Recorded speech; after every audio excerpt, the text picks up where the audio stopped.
আসসালামু আলাইকুম। মূলত আমি এই ড্রাগন চাষের জমিতে বারবার আসি। বিকজ এই জমিটাতে অত্যন্তই মানে বেশি একটা ড্রাগন চাষের হওয়ার কারণে জনপ্রিয়তা লাভ করছে। আর শুধুমাত্র যে ড্রাগন এই জমিতে আছে তা না। এখানে দেখা যাচ্ছে যে বাতাবি লেবু আছে, দেন হচ্ছে কলা লাগাইছে, তারপরে হচ্ছে ড্রাগন ওই পাশে ড্রাগন গুলোতে অ্যা ওখানে ওগুলো সবে হচ্ছে স্টার্ট হইছে। দেন এই জায়গাগুলো আসলে অত্যন্তই খুবই জনপ্রিয় জায়গা। প্রত্যেকদিনই পর্যটন আসে, দেন দেখে যায়। যদিও ড্রাগন এখন খুব একটা হয়নি। ড্রাগনের যে মৌসুমটা এটা মানে শেষ হয়ে গেছে। তারপরও কিছু এখন হচ্ছে যেগুলো এখন আছে এই যে এগুলো। দেখা যাচ্ছে যে এই ড্রাগন গুলো অনেক বড় হয়।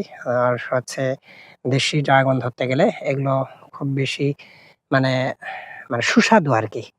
দেন এই বিষয়টা আসলে খুবই ভালো।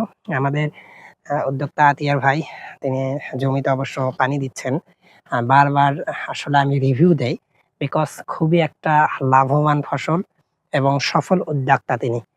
আর এখানে মিনিমাম অনেক কর্মসংস্থানের একটা ব্যবস্থা হবে। আশা করা যায় তাদের একটা ভালো একটা কর্মসংস্থান হবে, অ্যামাউন্ট আসবে, লাভবান হবে। তো আজকের এই শর্ট ভিডিওটা এই পর্যন্ত। আমি পূর্ণাঙ্গ ডেসক্রিপশন একটা ভিডিও নিয়ে চলে আসতেছি আমি মিজান ভাইয়া। সে পর্যন্ত ভালো থাকো, সুস্থ থাকো।